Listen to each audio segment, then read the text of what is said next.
Okay. And so this morning we are going to cover two issues. We're going to have a presentation from Sean Knight of the YAC Group, followed by some HCGA updates at the bottom of the hour. And for those of you who don't know who Sean is, Sean has been a figure in Humboldt County since 2012, came from Vermont, background in marketing, and really has been talking to the Humboldt community for close to a decade about the importance of marketing and branding. Maybe a year ago, formed the YAC Group, which is a full service marketing agency in Southern Humboldt. And today he is going to present on what is a brand. And I hope that you're there, Sean, because I just see I, you're black right now. You gotta I'm here. open your visible back up. Oh, okay. There, Sorry about that. now you're a logo. Is it Nope, not showing? no, you were there a minute ago. It's strange. Let me switch cameras. Apologize for that.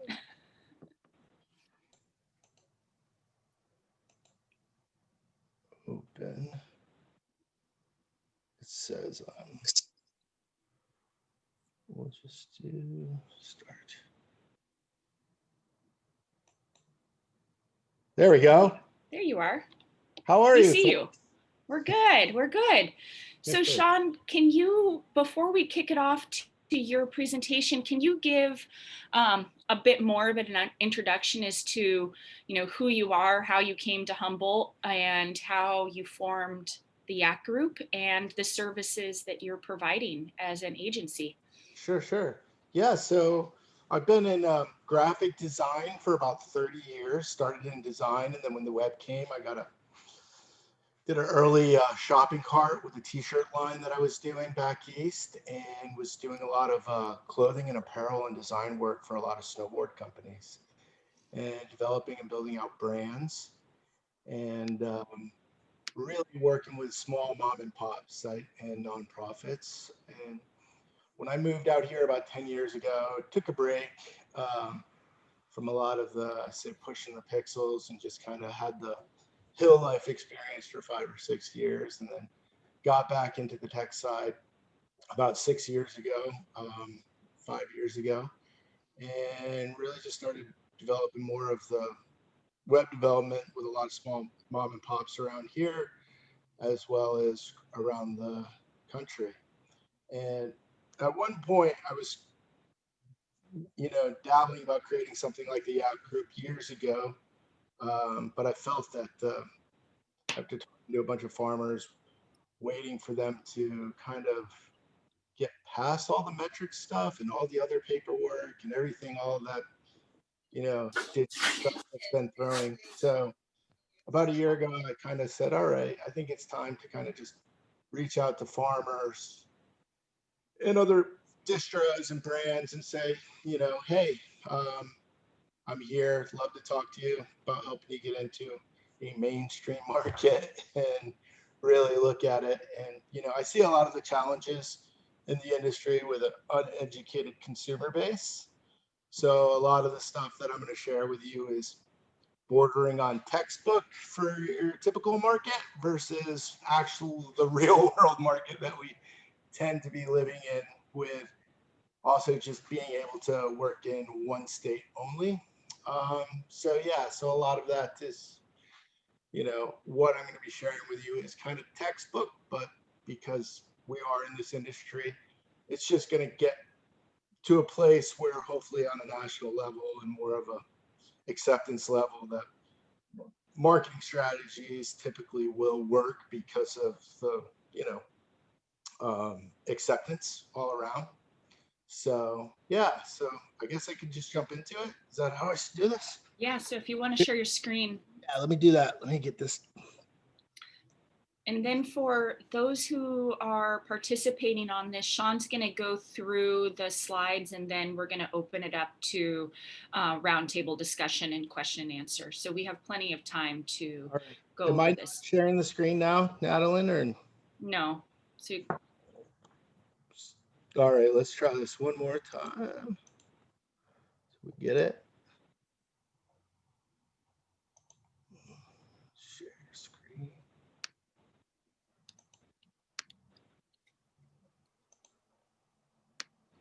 I'm not seeing a share screen on the Zoom. Any thought? Should be the bottom green, right in the Not middle at the bottom. Do you want me to got. share my screen? I got it. It couldn't Okay. be any.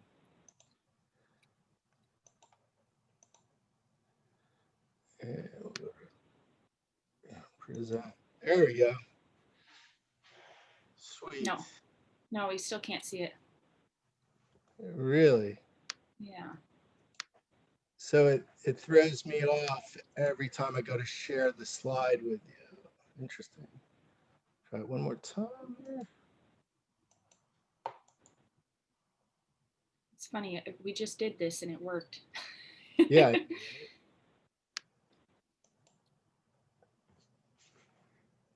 Share.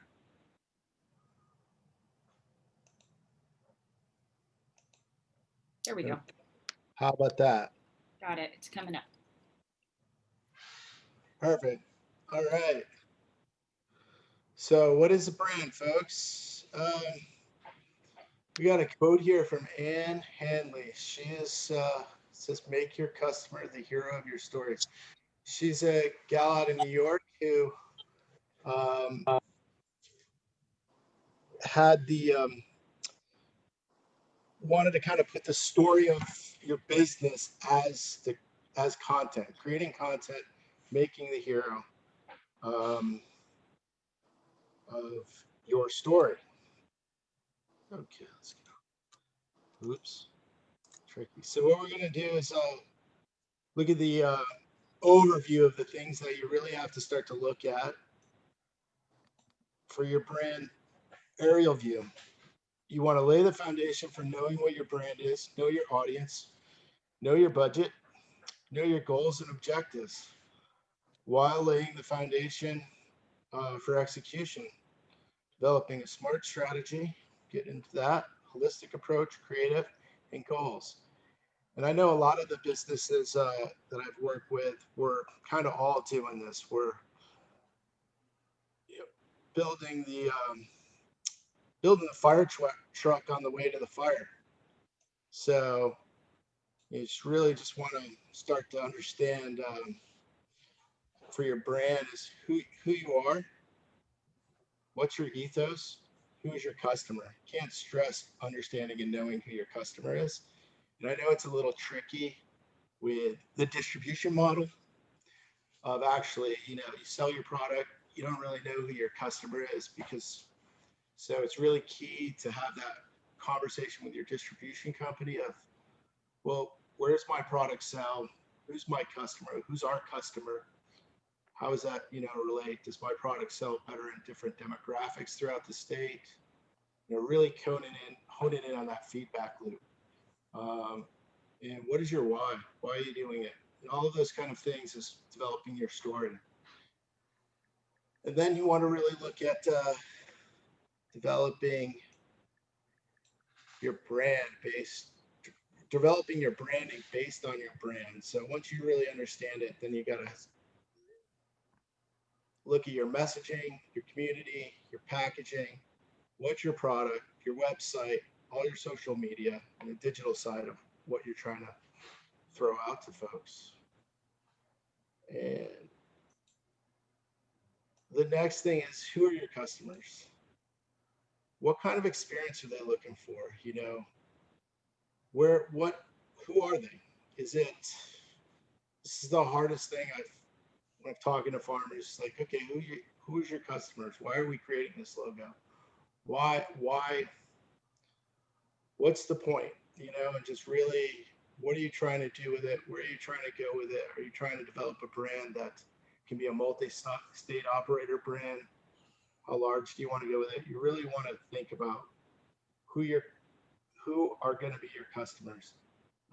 What kind of content do they consume? And what's important to them? And I tend to tell clients, and I pretty much do tell clients, is think of it like what kind of car would you build that you're that find your demographic, your market with either like a vehicle, a parade vehicle, a show vehicle, something that's unique to your what your ethos is, what you're all about, and look at it from a vehicle kind of standpoint. It's a good analogy to really kind of start to think about it, who your customer is. Um, Getting into uh, knowing your budget. Um, you know, People don't buy what you do; they buy why you do it. So, creating your story, crafting your story, and really just staying focused with your story is really key. I know it's hard to have too many outlets with your story because of Instagram and shadow banning and all of this other kind of stuff that's out there with the technology that they really keep throwing at us all. But try to participate in as many cannabis related webinars, programs, just really get your brand out there and in front of people's eyes. Even if you're interacting on other people's comments back and forth within whatever messaging platform you're using. If it's Instagram, um, if it's Facebook, but just keep doing it. So at the beginning of your budget, you really want to look at a 5 to 10% maintenance, and that's about 5 to 10% of your gross revenues you want to put towards marketing and branding. And a lot of that is really just fine tuning those goals. So reaching those goals, if you're going to have branded product and packaged goods, what percentage of that versus bulk? So really looking at those numbers and working with your bookkeeper and accountant and say, hey, where's my marketing budget and all of this? Is there even one? Does it make sense? And then if there is, what is that strategy? Is it a 1 year strategy, 2 year strategy, 3 year strategy? And then you kind of look at the growth mode, or really when you get your revenues going. And that's when you're up and really cooking, and you're really seeing the paybacks coming back to you.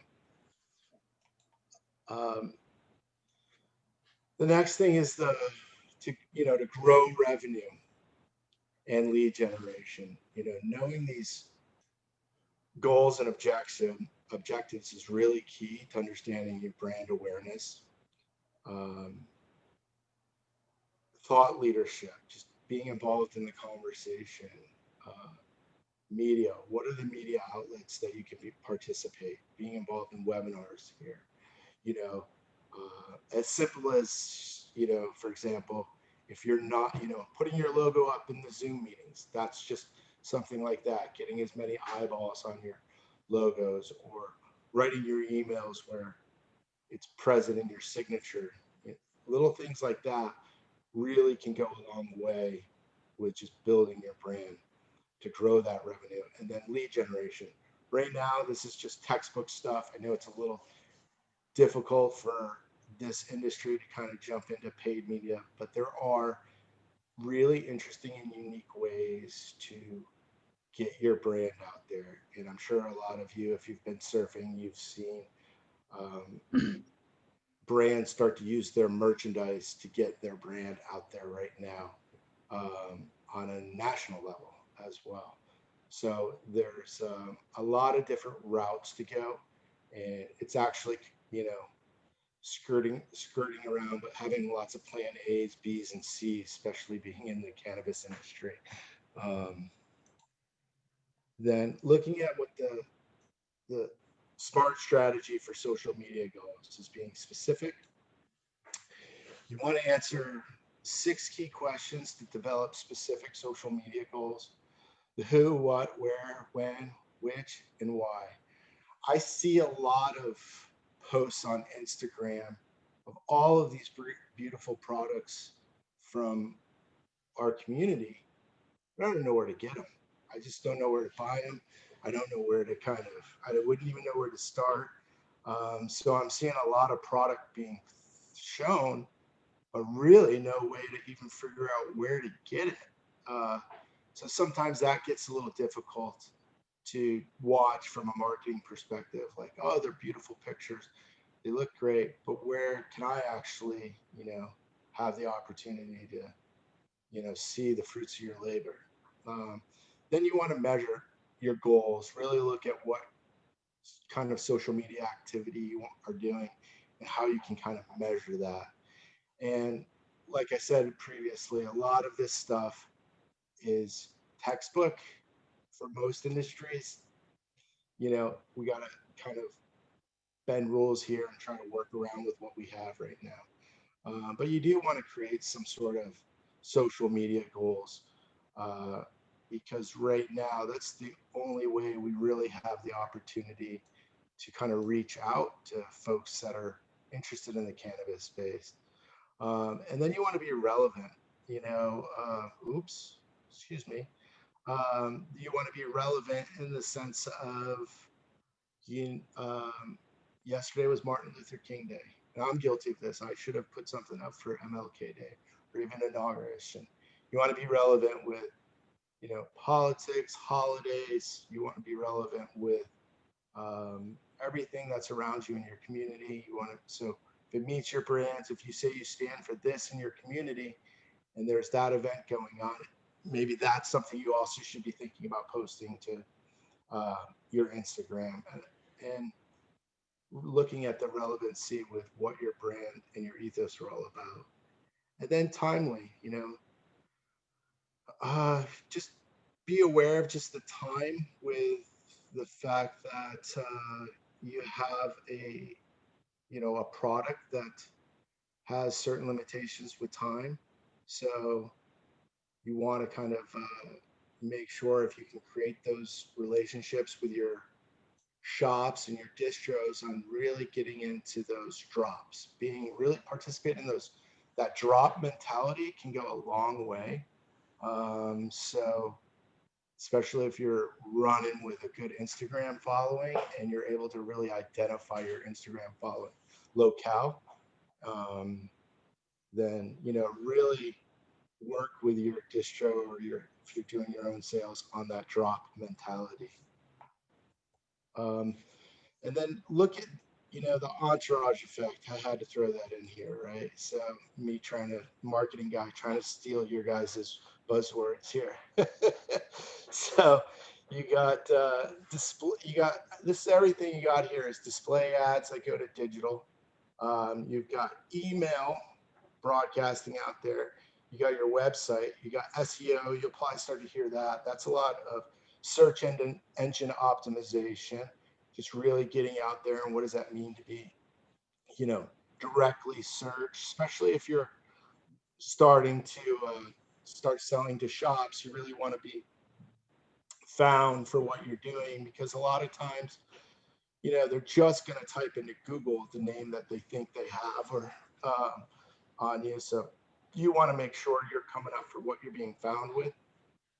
Um, and then with your social media, your PR, public relations, what are you shouting out there? And use PR too. You'd be amazed that if you do a collab with another brand or a distro and wrote a little story, the the print media locally and getting the print media, they're starving for content. That's the one thing that's interesting. It's like you'd be amazed that every little thing that you do that you think is just doing business, but if you're enjoying it and write your narrative or have fun with it, it gets out there. And that kind of print writing is always going to the web. So part of that is part of your PR campaign, and that's getting into the creative and advertising and packaging.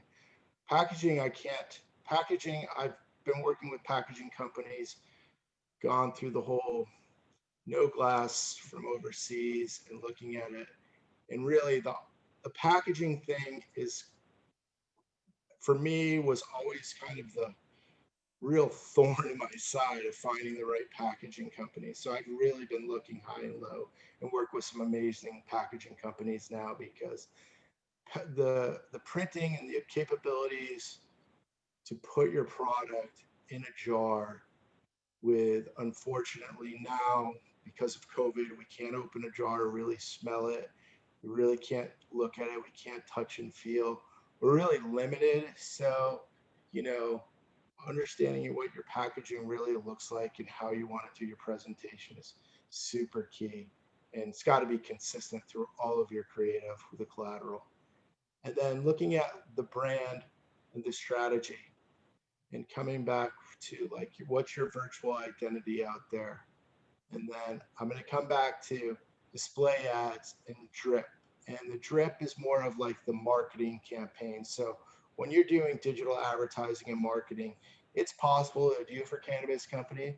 You more have to do it with clothing right now. I think maybe some of you may have seen, if you keep your, you see a company called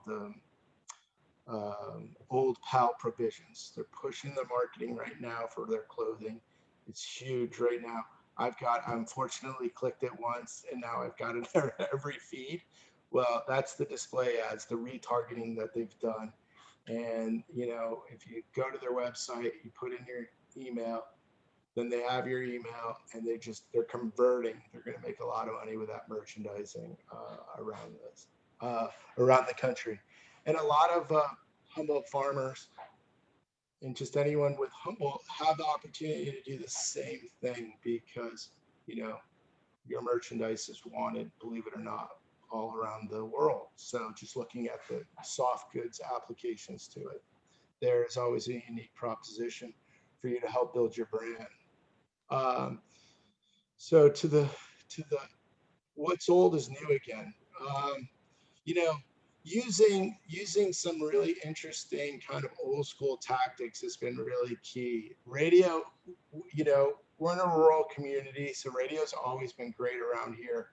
Um, you've seen what all of the, or heard what a lot of the other companies have done around here with radio, but when you look at radio opportunities, let's say over in Sacramento, if you're dropping something over there, working with those shops and getting your brand name on radio ads in different parts of the state are really something to look at, as well as a guerrilla, magazines, direct mail, um, billboards.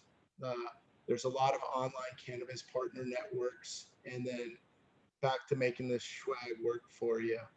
Um, Also, I would have to say what the number one thing that I'm going to say that is where I see a big mistake with um, farmers sometimes is running off to do the big events sometimes is like I think it's good to prepare to go to I say always go walk an event first before you do one.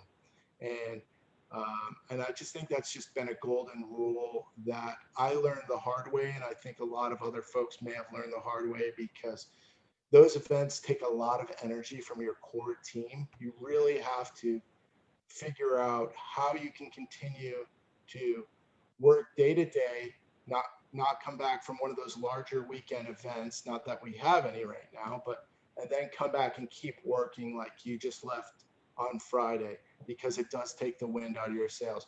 Really, if you can focus in on having your marketing crew or different crew just go and manage those type of events and venues, I would definitely suggest that because sometimes those events can be, well, it wasn't what I expected, or it didn't come out of it this way.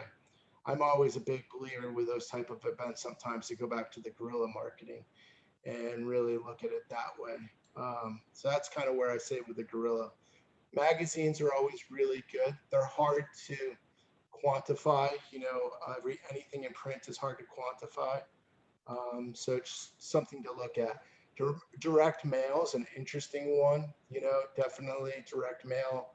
If you can direct them to a website and then track that website, it's especially if you're reaching out to a bunch of different retailers. That's a lot of really interesting way to look at it.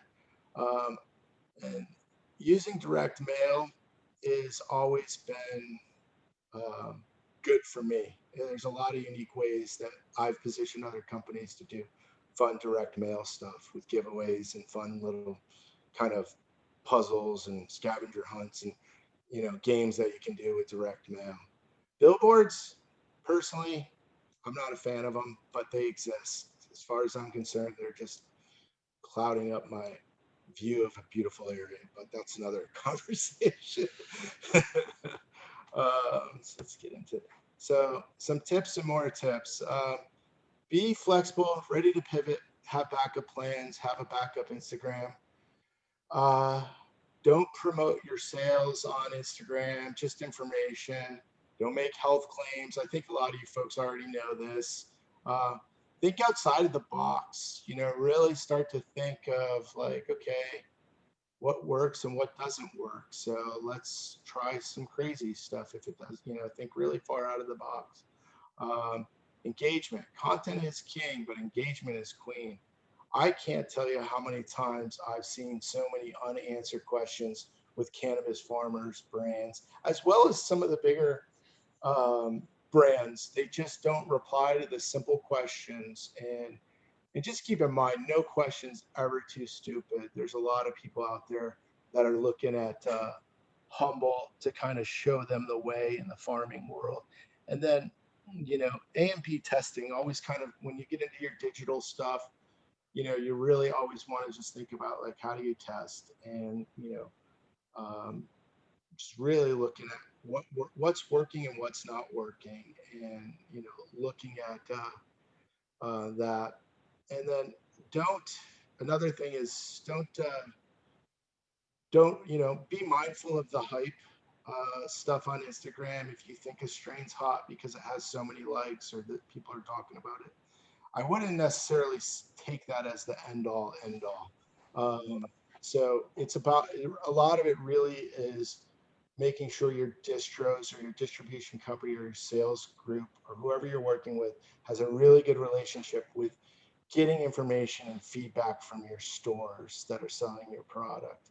That feedback loop is really super, super key.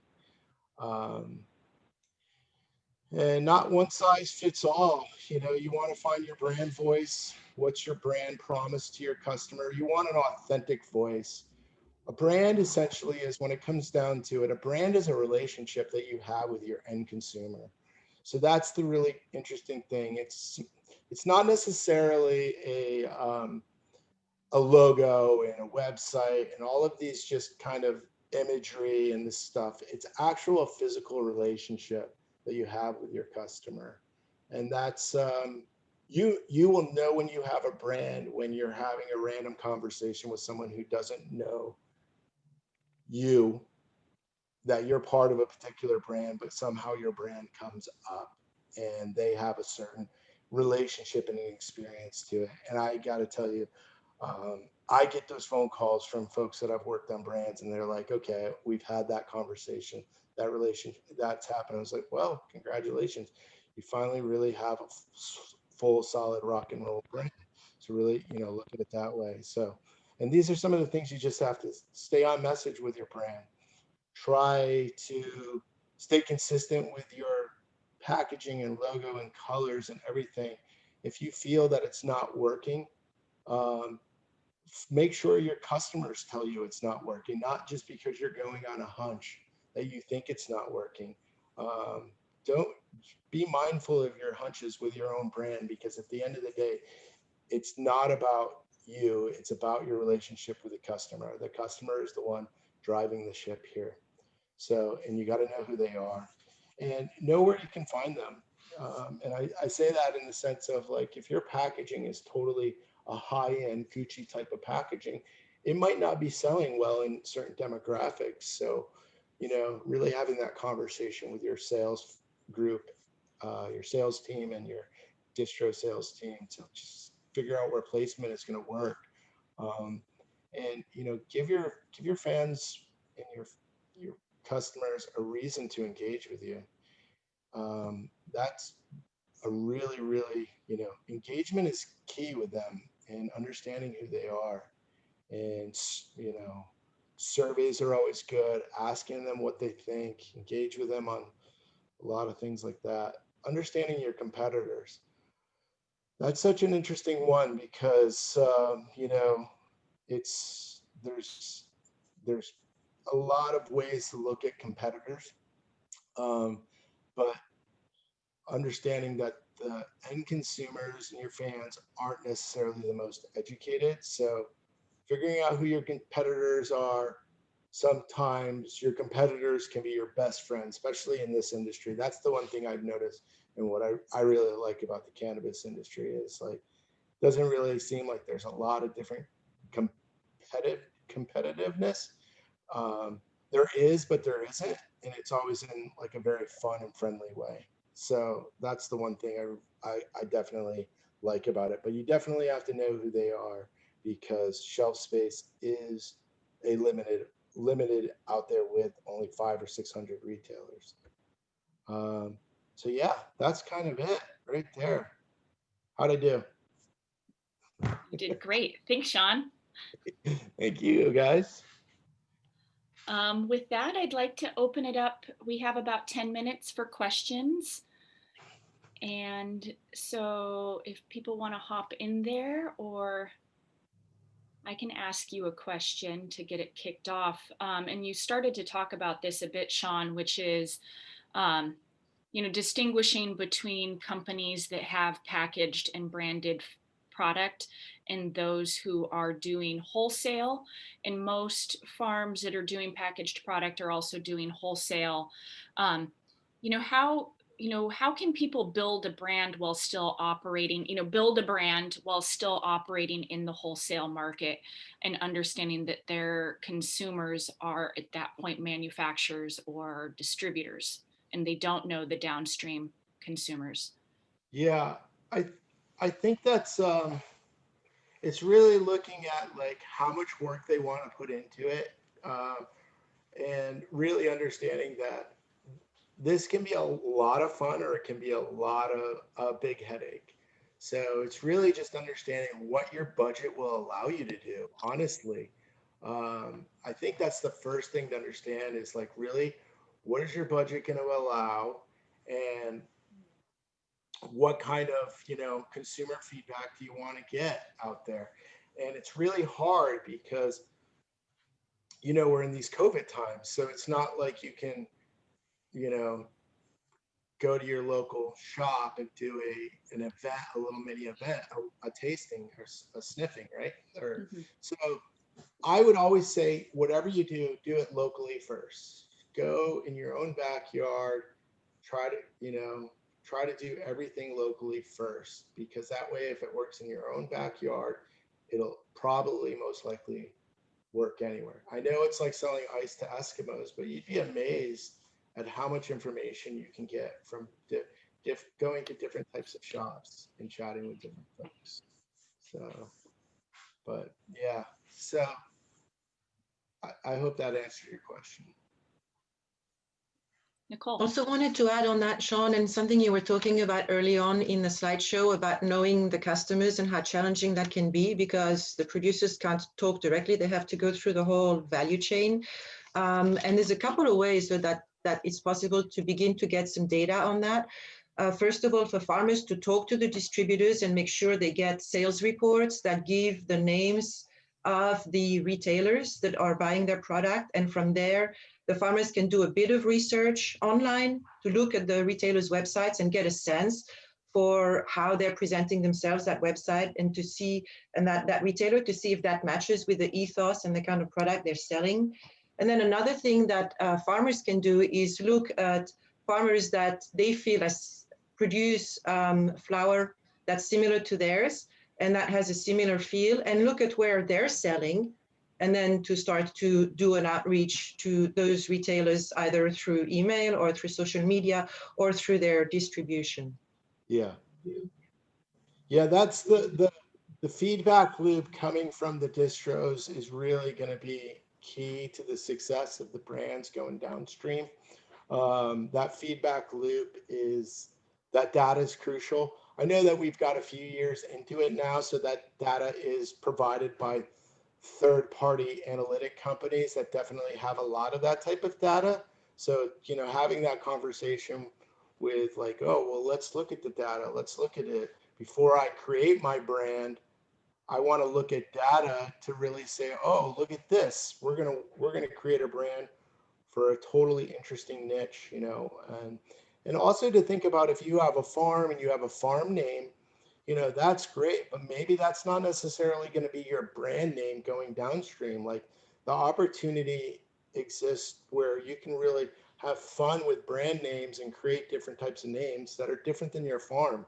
So that's what I suggest is to like look outside of the box and say, oh, well, you know, there's a lot of interesting and unique cannabis brand company names out there.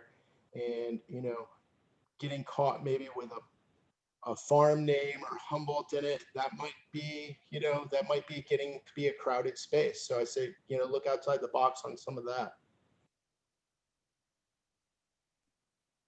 Are there any questions from the attendees?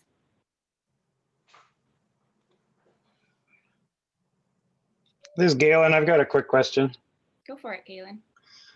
So one of the things that's been coming up with like the swag is that the BCC rigs, I believe, say that you have to have your license info on the swag unless it's like not actually under your license name, like if your license was different than your brand. So I just was hoping that you guys could address that really quickly.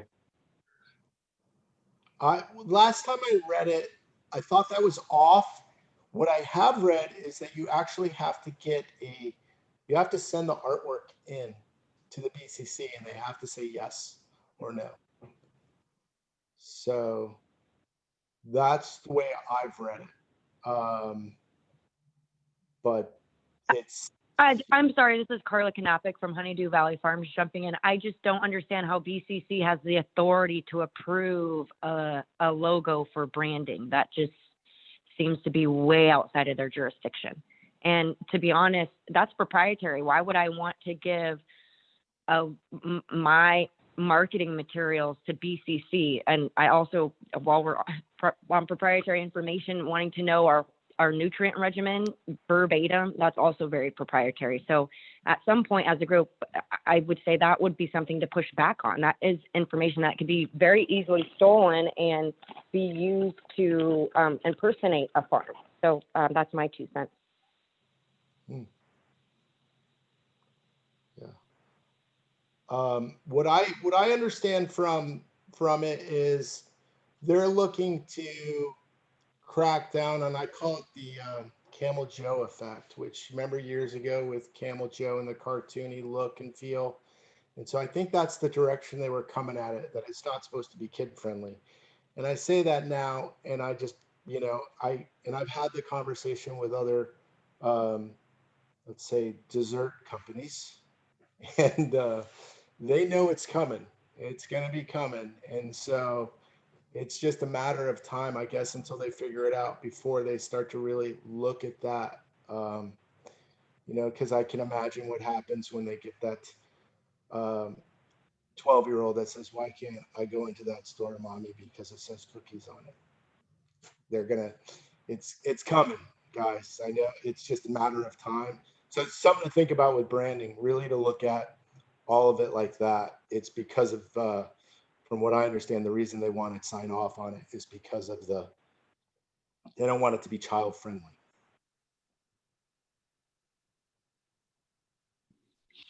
Hi, this is Shannon with Headwaters. I could actually speak to this if you guys want.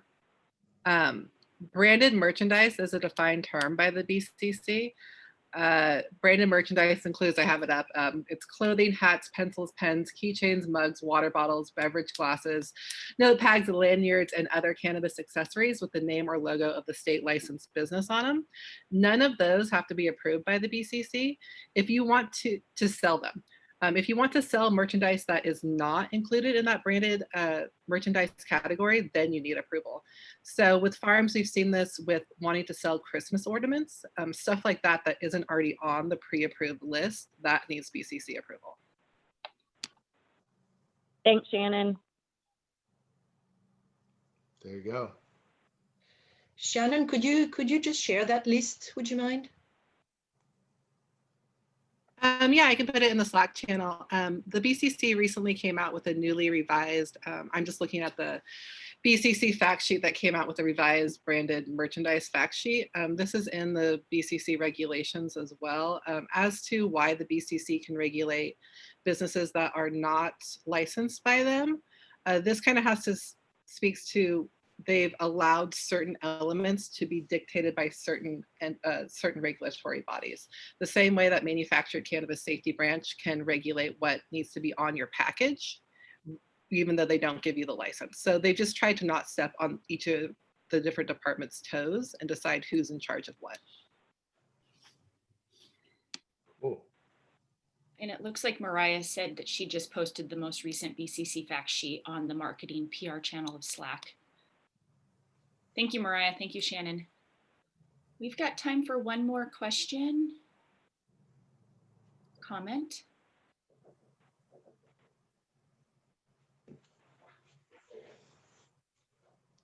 Sean, will you please put your contact information in the Slack channel? And Sean is on HCGA's Slack, so if you want to reach out to him, you can reach out to him through that process as well. Cool. Awesome. Thank you, guys. I'm going to hit stop record. Everybody's welcome to stay on.